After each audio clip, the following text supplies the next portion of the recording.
Hi hello ಪ್ರಿಯ ವೀಕ್ಷಕರೇ, ಮಾಹಿರ English ಕ್ಲಾಸ್ಗೆ ಸ್ವಾಗತ ಸುಸ್ವಾಗತ. ಪ್ರಿಯ ವೀಕ್ಷಕರೇ, ಹಿಂದಿನ ತರಗತಿಯಲ್ಲಿ TET ಸಂಬಂಧಿಸಿದಂತೆ ಒಂದು ಮಾದರಿ ಪ್ರಶ್ನೆ ಪತ್ರಿಕೆಯನ್ನು ಈಗಾಗಲೇ ನೋಡಿದ್ದು, ಇವತ್ತಿನ ದಿನ ಮತ್ತೊಂದು ಮಾದರಿ ಪ್ರಶ್ನೆಯೊಂದಿಗೆ ಮುಂದುವರಿಯೋಣ. ಪ್ರಿಯ ವೀಕ್ಷಕರೇ, ಯಾರೆಲ್ಲ ಈ ವಿಡಿಯೋವನ್ನು ನೋಡ್ತಾ ಇದ್ದೀರಾ ಅವರೆಲ್ಲರೂ ಈ ಚಾನಲ್ನ ಸಬ್ಸ್ಕ್ರೈಬ್ ಮಾಡಿ ಮತ್ತು ಈ ಒಂದು ವಿಡಿಯೋವನ್ನು ಎಲ್ಲೆಡೆ ಶೇರ್ ಮಾಡಿ ಅಂತ ಹೇಳ್ತಾ ಇವತ್ತಿನ ಒಂದು ಮಾದರಿ ಪ್ರಶ್ನೆ ಪತ್ರಿಕೆಯನ್ನು ನೋಡೋಣ. ಸೊ ಮೊದಲೇದಾಗಿ ಒಂದು ಪ್ಯಾಸೇಜನ್ನು ಕೊಟ್ಟಿರ್ತಾರೆ ಅಂತ ಹೇಳಿದ್ದೇನೆ. ಆ ಪ್ಯಾಸೇಜ್ ಪ್ರಶ್ನೆ ಯಾವ ರೀತಿ ಕೇಳಿರ್ತಾರೆ ಅಂದರೆ, read the given story and answer the questions that follow. ಒಂದು ಪ್ಯಾಸೇಜನ್ನು ಕೊಟ್ಟಿರ್ತಾರೆ, ಕೆಳಗಡೆ ಪ್ರಶ್ನೆಯನ್ನು ಕೊಟ್ಟಿರ್ತಾರೆ. ಮೊದಲು ಆ ಪ್ಯಾಸೇಜನ್ನು ನಾವು ಸರಿಯಾಗಿ ನೋಡೋಣ. ಆ ಪ್ಯಾಸೇಜ್ ಏನಪ್ಪ ಅಂದರೆ, once a dog named Scoopy lived with his friends. Scoopy ಅಂತಕ್ಕಂಥ ಒಂದು ಡಾಗ್, ನಾಯಿ, ಒಂದು ಫ್ರೆಂಡ್ಸ್ ಜೊತೆ ಜೀವನ ಮಾಡ್ತಾ ಇತ್ತು. ಎಲ್ಲಿ? In a small town. He ate whatever he wanted to eat and slept in the shade of an oak tree.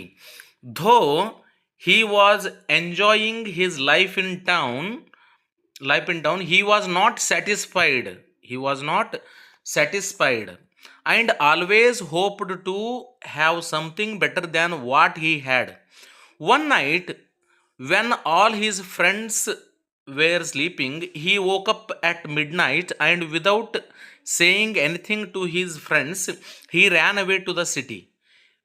In the city, he found a house with a place in the backyard where all waste food was dumped. Scoopy ate the delicious leftovers every day and turned stout in a few days. One day, the pet dogs of the house owner were roaming loose in the backyard.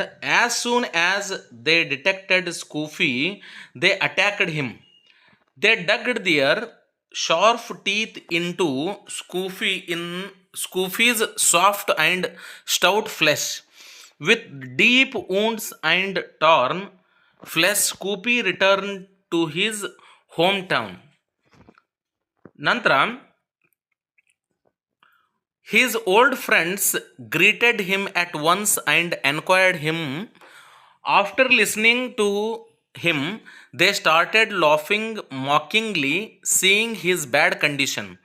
Scoopy was very ashamed and said sorry to his friends. ಈ ರೀತಿಯಾಗಿ ಒಂದು ಪ್ಯಾಸೇಜನ್ನು ಕೊಟ್ಟಿದ್ದಾರೆ.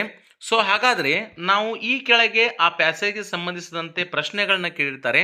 ಮೊದಲನೇ ಪ್ರಶ್ನೆ ಅದರಲ್ಲಿ 31ನೇದು, Scoopy was not satisfied because he. ಇಲ್ಲಿ ಕೆಳಗಡೆ 4 ಆಪ್ಷನ್ ಕೊಟ್ಟಿದ್ದಾರೆ. ಒಂದನೇದು ವಾಸ್ ಫೆಡ್ ಲೆಸ್, ಎರಡನೇದು was ill treated by his fellow dogs, ಮೂರನೇದು hope to have something better than what he had, and fourth one wanted to see the world. ಈ ರೀತಿಯಾಗಿ ಒಂದು 4 ಆಪ್ಷನ್ಗಳನ್ನು ಕೊಟ್ಟಿದ್ದಾರೆ. ಅದರಲ್ಲಿ ಸರಿಯಾದ ಉತ್ತರ ಮೂರನೇದು, hope to have something better than what he had. ಇದರಲ್ಲಿ ಸರಿಯಾದ ಉತ್ತರ ಮೂರನೇದು ಸರಿಯಾದ ಉತ್ತರ. ಅದೇ ರೀತಿ 32ನೇ ಪ್ರಶ್ನೆಯನ್ನು ನೋಡೋಣ. 32ನೇ ಪ್ರಶ್ನೆ, Scoopy was turned stout in a few days as he. ಒಂದನೇದು grabbed the others dogs food, was fed well by the owner, came away from the small town. 4ನೇ option, ate the delicious leftovers every day. ಹೌದಾ? ಈ ರೀತಿಯಾಗಿ 4 ಆಪ್ಷನ್ಗಳನ್ನ ಕೊಟ್ಟಿದ್ದಾರೆ. ಇದರಲ್ಲಿ ಸರಿಯಾದ ಉತ್ತರ ಯಾವುದಪ್ಪ ಅಂದರೆ 1ನೇ option, grabbed the other dogs food. ಇದು ಸರಿಯಾದಂತಹ ಉತ್ತರ. ಇನ್ನು 33ನೇದು ಪ್ರಶ್ನೆ ಏನಪ್ಪ ಅಂದರೆ, Scoopy ran back to his home town because ಅಂತ ಕೇಳಿದ್ದಾರೆ.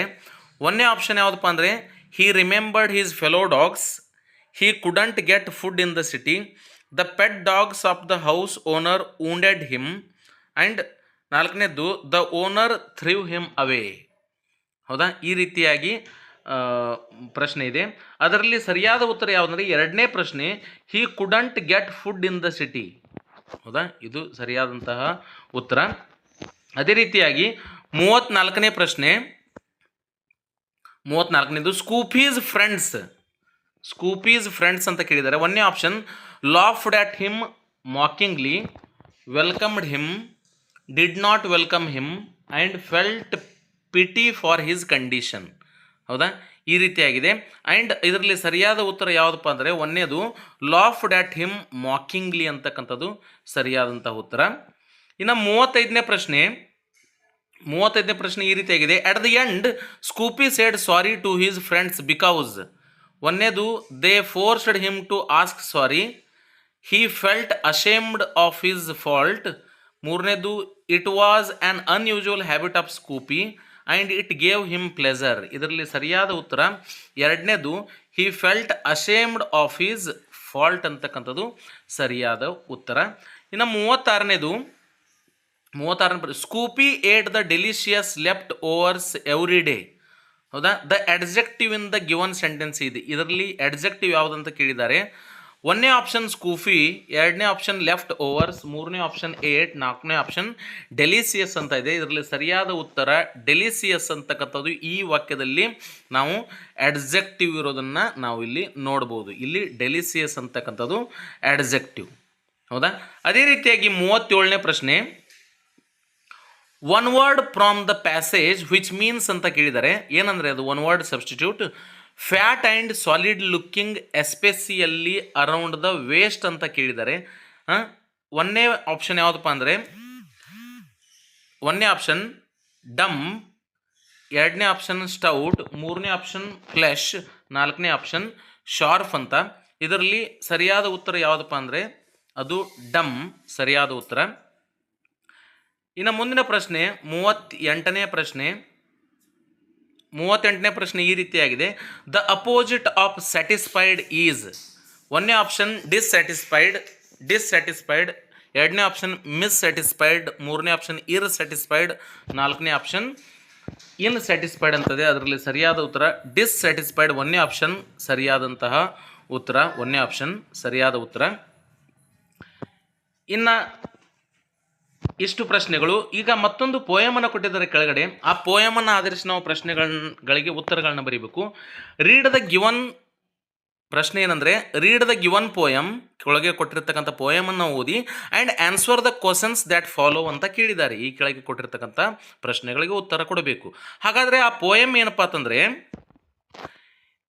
ಏನಂದರೆ it is not growing like a tree in buck doth make mom better be, or standing long an oak 300 years to fall a log at last dry, bald and sere, a lily of a day is fairer far in May, although it fall and die that night, it was the plant and flower of light in small proportion we just beauty see, and in short measures life may perfect be. ಈ ರೀತಿಯಾಗಿ ಪೋಯಮನ್ನು ಕೊಟ್ಟಿದ್ದಾರೆ. ಅದನ್ನು ಆಧರಿಸಿ ನಾವು ಇಲ್ಲಿ ಕೆಲವೊಂದಿಷ್ಟು ಪ್ರಶ್ನೆಗಳನ್ನು ನೋಡೋಣ. ಅದರಲ್ಲಿ ಮೊದಲನೇ ಪ್ರಶ್ನೆ 39ನೇದು, according to the poet life is meaningful when ಅಂತ ಕೇಳಿದರೆ option a man is able to contribute to society, we live a hard life with the responsibility, and ಮೂರನೇದು the quantity of life is more significant than its duration, ನಾಲ್ಕನೇದು life is lived with ease ಅಂತ ಕೊಟ್ಟಿದ್ದಾರೆ. ಅದರಲ್ಲಿ ಸರಿಯಾದ ಉತ್ತರ we live a hard life with responsibilities, ಎರಡನೇ option ಸರಿಯಾದಂಥ ಉತ್ತರ. 40ನೇ ಪ್ರಶ್ನೆ, the main idea of the given poem is about, ಒಂದನೇ option the growth of an oak tree, making man better, ಮೂರನೇ option the beauty of lily, ನಾಲ್ಕನೇ option short life of beauty and perfection ಅಂತ ಈ ರೀತಿ ಕೊಟ್ಟಿದ್ದಾರೆ. ಇದರಲ್ಲಿ ಸರಿಯಾದ ಉತ್ತರ ಏನಪ್ಪ ಅಂದರೆ ನಾಲ್ಕನೇ ಆಪ್ಷನ್ ಸರಿಯಾದ ಉತ್ತರ, short life of beauty and perfection ಅಂತಕ್ಕಂಥದ್ದು ಸರಿಯಾದ ಉತ್ತರ. ಮುಂದಿನ ಪ್ರಶ್ನೆ 41ನೇ ಪ್ರಶ್ನೆ, ಅದೇನು ಈ ರೀತಿ ಇದೆ. The oak tree at the end of its life, ಒಂದನೇ option falls and dies the same night of its bloom, looks fairer far is a log dry bald and sere ಅಂತ ಕೊಟ್ಟಿದ್ದಾರೆ. Becomes the tree of the light. ಇದರಲ್ಲಿ ಸರಿಯಾದ ಉತ್ತರ ಒಂದೇ option falls and dies the same night of its bloom ಅಂತ ಕೊಟ್ಟಿದ್ದಾರೆ. ಅದು ಸರಿಯಾದ ಉತ್ತರ ಒಂದೇ ಆಪ್ಷನ್. ನೆಕ್ಸ್ಟ್ 42ನೇ ಪ್ರಶ್ನೆ ಈ ರೀತಿಯಾಗಿದೆ. The two objects contrasted in the poem are. The two objects ಉದ್ದೇಶಗಳು ಒಂದೇದು man and an oak tree. ಎರಡನೇ option an oak tree and lily. ಮೂರನೇದು a lily and a plant. ನಾಲ್ಕನೇದು ಟ್ರೀ ಆ್ಯಂಡ್ ಅ ಪ್ಲ್ಯಾಂಟ್. ಅದರಲ್ಲಿ ಸರಿಯಾದ ಉತ್ತರ ಎರಡನೇದು a oak tree and lily ಅಂತಕ್ಕಂಥದ್ದು ಸರಿಯಾದ ಉತ್ತರ ಎರಡನೇ ಆಪ್ಷನ್. 43ನೇ ಪ್ರಶ್ನೆ ಈ ರೀತಿಯಾಗಿದೆ. The statement which does not relate to the lily in the poem is. The statement which does not relate to the lily in the poem is. ಒಂದನೇ option it doesn't grow like a tree. It falls and dies the same night of its bloom. ಮೂರನೇ option it is fairer in May and it stands as long as an oak. ಈ ರೀತಿಯಾಗಿದೆ. ಇದರಲ್ಲಿ ಸರಿಯಾದ ಉತ್ತರ ಎರಡನೇದು it falls and dies the same night of its bloom ಅಂತಕ್ಕಂಥದ್ದು. ಇದು ಲಿಲ್ಲಿಗೆ ಸಂಬಂಧಪಡಲ್ಲ, oak ಟ್ರೀಗೆ ಸಂಬಂಧಪಡುತ್ತೆ. ಅದಕ್ಕೋಸ್ಕರ ಎರಡನೇ ಆಪ್ಷನ್ ಸರಿಯಾದ ಉತ್ತರ. 44ನೇ ಪ್ರಶ್ನೆ ಈ ರೀತಿ ಇದೆ. The correct rhyming word for log is. ಈ ಲಾಗ್ ಅಂತಕ್ಕಂಥ ಶಬ್ದಕ್ಕೆ ರೈಮಿಂಗ್ ವರ್ಡ್ ಕೇಳಿದ್ದಾರೆ. ಒಂದನೇದು ಹಗ್, ಎರಡನೇದು ಬ್ಯಾಗ್, ಮೂರನೇದು ಫಾಗ್, ನಾಲ್ಕನೇದು ಡಿಗ್ ಅಂತಕ್ಕಂಥದ್ದು. ಸರಿಯಾದದ್ದು ಉತ್ತರ ಮೂರನೇ ಆಪ್ಷನ್ ಲಾಗ್ ಫಾಗ್ ಅಂತಕ್ಕಂಥದ್ದು ಸರಿಯಾದ ಉತ್ತರ. 45ನೇ ಪ್ರಶ್ನೆ and in short measures life may perfect be. Identify the preposition in the given sentence. ಈ ವಾಕ್ಯದಲ್ಲಿ ಪ್ರಿಪೋಸಿಷನ್ ಯಾವುದು ಕೊಟ್ಟಿರ್ತಾರೆ? ಒಂದನೇ ಆಪ್ಷನ್ ಮೀಸರ್ಸ್, ಎರಡನೇ ಆಪ್ಷನ್ ಐಂಡ್, ಮೂರನೇ ಆಪ್ಷನ್ ಮೇ, ನಾಲ್ಕನೇ ಆಪ್ಷನ್ ಇನ್. ಇದು ಬಹಳಷ್ಟು ಸರಳವಾಗಿದೆ. ಇದರಲ್ಲಿ ಪ್ರಿಪೋಸಿಷನ್ ಯಾವುದಪ್ಪ ಅಂದರೆ ಇಲ್ಲಿ ಇನ್ ಅಂತಕ್ಕಂಥದ್ದು ಪ್ರಿಪೋಸಿಷನ್, ನಾಲ್ಕನೇ ಆಪ್ಷನ್ ಸರಿ. ಈಗ 46ನೇ ಪ್ರಶ್ನೆ why had you gone there she asked. The correct punctuation mark for the given sentence is. ಸರಿಯಾದ ಪಂಕ್ಚುವೇಷನ್ ಮಾರ್ಕನ್ನು ನಾವು ಕೊಡಬೇಕು, ಲೇಖನ ಚಿಹ್ನೆಯನ್ನು. ಒಂದನೇ option why had you gone there she asked. ಎರಡನೇ option why had you gone there question mark she asked. Why had you gone there exclamatory mark she asked. Why had you gone there she asked. ಇದರಲ್ಲಿ ಸರಿಯಾದ ಉತ್ತರ ಎರಡನೇದು why had you gone there ಪ್ರಶ್ನಾರ್ಥಕ ಚಿಹ್ನೆಯನ್ನು ನಾವು ಕೊಡಬೇಕು. ಇಲ್ಲಿ ಎರಡನೇ option ಸರಿಯಾದಂತಹ ಉತ್ತರ. 47ನೇ ಪ್ರಶ್ನೆ the soldiers are the pride of the nation ಅಂತ.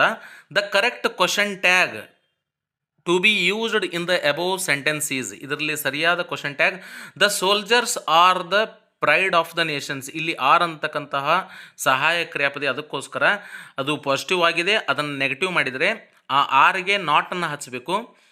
ನಾಟನ್ನು ಹಚ್ಚಿ ಇಲ್ಲಿ ಸೋಲ್ಜರ್ಸ್ ಅಂತಕ್ಕಂಥದ್ದು ಪ್ಲೂರಲ್ ಆಗಿರೋದ್ರಿಂದ ನಾವು ಪ್ರನೌನನ್ನು ದೇ ಬಳಸಬೇಕು, ಪ್ರನೌನ್ ದೇ ಅನ್ನು ಬಳಸಬೇಕು. ಸೊ ಅದಕ್ಕೋಸ್ಕರ ಇಲ್ಲಿ ಕೆಲವು ಆಪ್ಷನ್ ಕೊಟ್ಟಿದ್ದಾರೆ 4. ಒಂದನೇದು ಆರಂಟ್ ದೇ, ಎರಡನೇದು ಆರ್ ದೇ, ಮೂರನೇದು ವೇರಂಟ್ ದೇ, ನಾಲ್ಕನೇದು ವೇರ್ ದೇ. ಇದರಲ್ಲಿ ಸರಿಯಾದ ಉತ್ತರ ಯಾವುದಪ್ಪ ಅಂದರೆ ಒಂದನೇದು ಅರಂಟ್ ದೇ ಅಂತಕ್ಕಂಥದ್ದು ಸರಿಯಾದಂತಹ ಉತ್ತರ. 48ನೇ ಪ್ರಶ್ನೆ in dash interesting observation Ambedkar described dash methods of civil disobedience as grammar of anarchy ಅಂತ ಕೊಟ್ಟಿದ್ದಾರೆ. The correct article to be filled in the blanks are. ಇಲ್ಲಿ ಬಿಟ್ಟ ಸ್ಥಳ ಕೊಟ್ಟಿದ್ದಾರೆ. ಈ ಬಿಟ್ಟ ಸ್ಥಳದ ಜಾಗದಲ್ಲಿ ನಾವು ಆರ್ಟಿಕಲನ್ನು ತುಂಬಬೇಕು. ಇನ್ ಡ್ಯಾಶ್ ಇಂಟ್ರೆಸ್ಟಿಂಗ್, ಇಲ್ಲಿ ಇಂಟ್ರೆಸ್ಟಿಂಗ್ ಅಂತಕ್ಕಂಥ ಶಬ್ದದಲ್ಲಿ ಮೊದಲು ಆಯ್ ಅಂತಕ್ಕಂಥ ಓವೆಲ್ ಇರೋದರಿಂದ ನಾವಿಲ್ಲಿ ಆ್ಯನ್ ಅಂತಕ್ಕಂಥದ್ದು ತುಂಬಬೇಕು, ಆ್ಯನನ್ನು ತುಂಬಬೇಕು. ಈ ಕಡೆ ಡಿಸ್ಕ್ರೈಬ್ಡ್ ಡ್ಯಾಶ್ ಮೆಥಡ್ಸ್ ಅಂತ ಇದೆ, ಡ್ಯಾಶ್ ಮೆಥಡ್ಸ್ ಅಂತ ಇದೆ. ಇಲ್ಲಿ ದ ಅನ್ನು ನಾವು ತುಂಬಬೇಕು. ಯಾಕಂದರೆ ಇಲ್ಲಿ ಆಫ್ ಇದ್ದಾಗ, ಆಫ್ ಅಂತಕ್ಕಂತಹ ಒಂದು ಪ್ರನೌನ್ ಇದ್ದಾಗ, ಆಫ್ ಅಂತಕ್ಕಂಥದ್ದಿದ್ದಾಗ ಎರಡು ನಾಮಪದಗಳ ಮಧ್ಯೆ ಆಫ್ ಬಂದರೆ ಇಲ್ಲಿ ಮೆಥಡ್ಸ್ ಅಂತಕ್ಕಂಥದ್ದು ನೌನ್, ಸಿವಿಲ್ ಡಿಸೊಬಿಡಿಯನ್ಸ್ ಅಂತಕ್ಕಂಥದ್ದು ನೌನ್. ಎರಡು ನಾಮಪದಗಳ ಮಧ್ಯೆ ಆಫ್ ಅಂತಕ್ಕಂಥದ್ದು ಬಂದರೆ ಅದಕ್ಕೋಸ್ಕರ ಹಿಂದೆ ನಾವು ಇಲ್ಲಿ ಬಿಟ್ಟ ಸ್ಥಳ ಜಾಗದಲ್ಲಿ ನಾವು ದ ಅಂತಕ್ಕಂಥ ಆರ್ಟಿಕಲನ್ನು ಬಳಸಬೇಕು. ಫಾರ್ ಎಕ್ಸಾಂಪಲ್ ಇಲ್ಲಿ ಆಪ್ಷನ್ ಕೊಟ್ಟಿದ್ದಾರೆ. ಆ ಆಪ್ಷನ್ ಒಂದನೇದು ಎ ಆ್ಯನ್, ಎರಡನೇ ಆಪ್ಷನ್ ದ, ಮೂರನೇ ಆಪ್ಷನ್ ಆ್ಯನ್ ದ, ನಾಲ್ಕನೇ ಆಪ್ಷನ್ ಎ ದ. ಇದರಲ್ಲಿ ಸರಿಯಾದ ಉತ್ತರ ಮೂರನೇ ಆಪ್ಷನ್ ಆ್ಯನ್ ದ. ಮೊದಲನೇದರಲ್ಲಿ ಆ್ಯನ್ ಬಳಸಬೇಕು, ಯಾಕೆಂದರೆ ಆ ಅಂತಕ್ಕಂಥ ಓವೆಲ್ ಇದೆ. ಓವೆಲ್ ಇದ್ದಾಗ ನಾವು ಆ್ಯನನ್ನು ಬಳಸಬೇಕು, ಇಲ್ಲಿ ನಾವು ದ ಅನ್ನು ಬಳಸಬೇಕು. 49ನೇ ಪ್ರಶ್ನೆ ಈ ರೀತಿಯಾಗಿದೆ. Choose the correct response. ಹೌದಾ, ಒಂದನೇ ಆಪ್ಷನ್ ಯಾವುದಂದರೆ ರೂಪ್ಸ್ ಆಗಿದೆ. ಇದು ಅಪಾಸ್ಟ್ರಫಿ ಇರಬಾರ್ದು, ರೂಪ್ಸ್ನಲ್ಲಿ ಅಪಾಸ್ಟ್ರಫಿ ಇರಬಾರ್ದು. ರೂಪನ್ನು ಪ್ಲೂರಲ್ ಮಾಡ್ಬೇಕಾದ್ರೆ ರೂಪ್ಸ್ ROOFS ಆಗಬೇಕು, ಅಪಾಸ್ಟ್ರಫಿ ಹಚ್ಚಬಾರ್ದು. ಸಿಟಿಯನ್ನು ನಾವು ಪ್ಲೂರಲ್ ಮಾಡಬೇಕಾದ್ರೆ ಸಿಟೀಸ್ ಆಗಬೇಕಾದ್ರೆ ವಾಯ್ ತೆಗೆದು ನಾವು IES ಅನ್ನು ಇಲ್ಲಿ ಹಚ್ಚಬೇಕು. ವಾಯ್ ತೆಗೆದು IES ಹಚ್ಚಿದಾಗ ಅದು ಪ್ಲೂರಲ್ ಸರಿ ಆಗ್ತದೆ. ಮೂರನೇದು ಫೋಟೋಸ್ ಅನ್ನು ಪ್ಲೂರಲ್ ಮಾಡಬೇಕಾದ್ರೆ ಕೇವಲ ನಾವು ಎಸ್ ಪ್ರತ್ಯಯ ಹಚ್ಚಬೇಕು ವಿನಃ ES ಪ್ರತ್ಯಯ ಹಚ್ಚಬಾರ್ದು. ಇದು ಎಕ್ಸೆಪ್ಷನಲ್ ಇದೆ. ಫೋಟೋ ಇದ್ದಾಗ ಫೋಟೋಸ್ ಎಸ್ ಮಾತ್ರ ಹಚ್ಚಬೇಕು, PHOTOS ಅಷ್ಟೇ.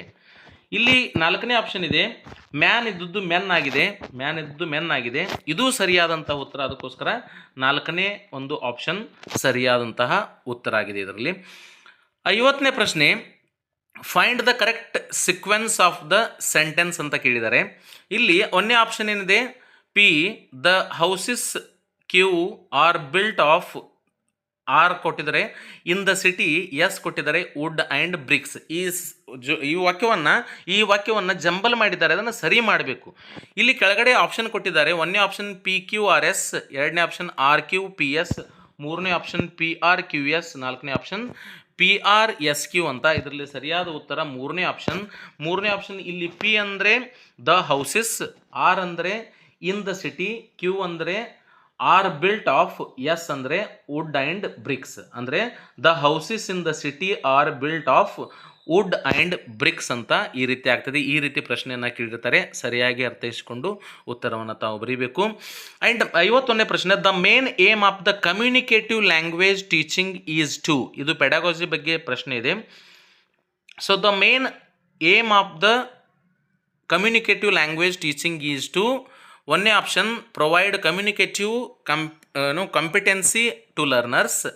ಎರಡನೇದು focus on the structure of the target language. ಮೂರನೇದು emphasise the use of English as a library language. ನಾಲ್ಕನೇದು encourage learners to speak like native speakers of English.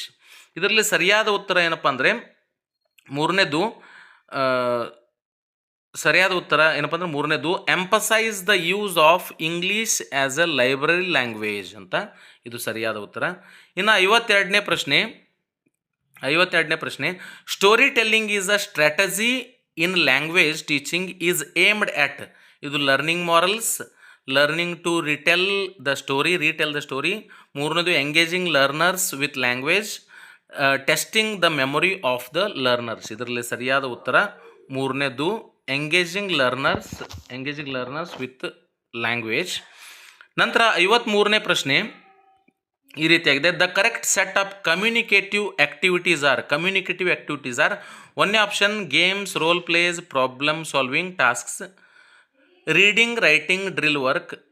Games, copy writing, drill work. ನಾಲ್ಕನೇದು role plays, copy writing, games. ಇದರಲ್ಲಿ ಸರಿಯಾದ ಉತ್ತರ ಒಂದನೇದು games, role plays, problem ಸಾಲ್ವಿಂಗ್ಗಳು communicative ಆ್ಯಕ್ಟಿವಿಟೀಸ್ಗಳಾಗ್ತವೆ. ಇನ್ನು next 54ನೇ ಪ್ರಶ್ನೆ, continuous comprehensive evaluation CCE aims to evaluate. ಒಂದನೇ option only the knowledge of the child, only the reasoning skill of the child, only the understand the child, overall development of a child. ಇದು ಬಹಳಷ್ಟು ಸರಳವಾಗಿದೆ. ಸರಿಯಾದ ಉತ್ತರ 4ನೇ option, overall development of child. It is the aim of CCE, continuous comprehensive evaluation. 55ನೇ ಪ್ರಶ್ನೆ ಈ ರೀತಿಯಾಗಿದೆ. The teacher's role is less dominated in a. The teacher's role is less dominant in a teacher-centered method, student-centered method, chalk and talk method, lecturer method. ಇಲ್ಲಿ student roll lecturer ಮೆಥಡ್ನಲ್ಲಿ ಕಡಿಮೆ ಇರ್ತದೆ. So ಅದಕ್ಕೋಸ್ಕರ 4ನೇ option ಸರಿಯಾದ ಉತ್ತರ. 56ನೇ ಪ್ರಶ್ನೆ, students have a conversation. The principal used here is. ಒಂದನೇ option to spend time conversing with each other, to reflect the given task, ಮೂರನೇದು to be engaged in an activity, ನಾಲ್ಕನೇದು ಲ್ಯಾಂಗ್ವೇಜ್ ಫಾರ್ ಕಮ್ಯುನಿಕೇಷನ್. ಇದರಲ್ಲಿ ಸರಿಯಾದ ಉತ್ತರ ನಾಲ್ಕನೇದು language for communication ಅಂತಕ್ಕಂಥದ್ದು ಸರಿಯಾದ ಉತ್ತರ. 57ನೇ ಪ್ರಶ್ನೆ, the ability to make use of dictionary, atlas, measures, thesaurus etcetera is, thesaurus ಅಂತ ಕರೀತಾರೆ ಇದಕ್ಕೆ, ಥೆಸಾರಸ್ ಎಟ್ಸೆಟ್ರಾ ಈಸ್, ಇವು ಒಂದನೇ option dictionary skills, reading skills, writing skills, and ನಾಲ್ಕನೇದು ರೆಫರೆನ್ಸ್ ಸ್ಕಿಲ್. ಇದು ಸರಿಯಾದ ಉತ್ತರ. ರೆಫರೆನ್ಸ್ ಸ್ಕಿಲ್ ಅಂತಕ್ಕಂಥದ್ದು ಸರಿಯಾದಂತಹ ಉತ್ತರ ಇಲ್ಲಿ, ರೆಫರೆನ್ಸ್ ಸ್ಕಿಲ್. ಹೌದಾ, ಡಿಕ್ಷನರಿ, ಅಟ್ಲಾಸ್, ಥೆಸಾರಸ್ ಇವು ರೆಫರೆನ್ಸ್ ಸ್ಕಿಲ್ ಅಡಿಯಲ್ಲಿ ಬರ್ತವೆ. 58ನೇ ಪ್ರಶ್ನೆ ಈ ರೀತಿಯಾಗಿದೆ, which one of the following is a low cost teaching aid for teaching English? Low cost teaching aid, audio tape, video tape, finger puppets and television. ಇದು ಸರಿಯಾದ ಉತ್ತರ. ಮೂರನೇದು ಫಿಂಗರ್ ಪಪೆಟ್ಸ್ ಅಂತಕ್ಕಂಥದ್ದು ಸರಿಯಾದಂತಹ ಉತ್ತರ. 59ನೇ ಪ್ರಶ್ನೆ ಈ ರೀತಿಯಾಗಿದೆ, in language teaching SLA stands for, SL long form ಕೇಳಿದ್ದಾರೆ. ಒಂದನೇ ಆಪ್ಷನ್ ಸೆಕೆಂಡ್ ಲ್ಯಾಂಗ್ವೇಜ್ ಆ್ಯಕ್ಟ್, ಎರಡನೇ ಆಪ್ಷನ್ ಸೆಕೆಂಡ್ ಲ್ಯಾಂಗ್ವೇಜ್ ಆ್ಯಕ್ಟಿವಿಟಿ, ಮೂರನೇ ಆಪ್ಷನ್ ಸೆಕೆಂಡ್ ಲ್ಯಾಂಗ್ವೇಜ್ ಅಕ್ವೈರ್ಡ್, ನಾಲ್ಕನೇ ಆಪ್ಷನ್ ಸೆಕೆಂಡ್ ಲ್ಯಾಂಗ್ವೇಜ್ ಅಕ್ವಿಸೀಸನ್ ಅಂತ ಹೇಳಿ. ಇದರಲ್ಲಿ ಸರಿಯಾದ ಉತ್ತರ ನಾಲ್ಕನೇ ಆಪ್ಷನ್ ಸೆಕೆಂಡ್ ಲ್ಯಾಂಗ್ವೇಜ್ ಅಕ್ವಿಸೀಸನ್ ಅಂತಕ್ಕಂಥದ್ದು ಸರಿಯಾದಂಥ ಉತ್ತರ. ನಾಲ್ಕನೇ ಆಪ್ಷನ್ ಸರಿಯಾದ ಉತ್ತರ. 60ನೇ ಪ್ರಶ್ನೆ ಕೊನೆಯ ಪ್ರಶ್ನೆ ಈ ರೀತಿಯಾಗಿದೆ, text books are a very useful tool in the hands of a language teacher because they are easily available and, ಒಂದನೇ ಆಪ್ಷನ್. ಎರಡನೇ option they are the cheapest TLM, ಮೂರನೇ option they have content and exercise to engage children in language learning activities, ನಾಲ್ಕನೇ option they are very colourful with full of pictures. ಇದರಲ್ಲಿ ಸರಿಯಾದ ಉತ್ತರ ಮೂರನೇದು they have content and exercise to engage the children in language learning activities. ಇದರಲ್ಲಿ ಇದು ಸರಿಯಾದಂತಹ ಒಂದು ಉತ್ತರ. ಸೊ ಈ ರೀತಿಯಾಗಿ ಪ್ರಿಯ ವೀಕ್ಷಕರೇ ನಾವೊಂದು ಮಾದರಿ ಪ್ರಶ್ನೆ ಪತ್ರಿಕೆಯನ್ನು ನೋಡಿದ್ದೇವೆ. ಇನ್ನೂ ಹೆಚ್ಚಿನ ವಿಡಿಯೋಗಳಿಗಾಗಿ ನನ್ನ ಚಾನಲ್ನ ಸಬ್ಸ್ಕ್ರೈಬ್ ಮಾಡಿ. ಇಲ್ಲಿಗೆ ಈ ಒಂದು ವಿಡಿಯೋ ಮುಕ್ತಾಯಗೊಂಡಿತು. ಮತ್ತೊಂದು ಮಾದರಿ ಪ್ರಶ್ನೆ ಪತ್ರಿಕೆಯೊಂದಿಗೆ ಮತ್ತೆ ಭೇಟಿಯಾಗೋಣ. ಪ್ರಿಯ ವೀಕ್ಷಕರೇ, ತಮಗೆಲ್ಲರಿಗೂ ಶುಭವಾಗಲಿ ಅಂತ ಹೇಳ್ತಾ ಈ ಒಂದು ತರಗತಿಯನ್ನು ಇಲ್ಲಿಗೆ ಮುಗಿಸ್ತಾ ಇದ್ದೇನೆ. ಧನ್ಯವಾದಗಳು.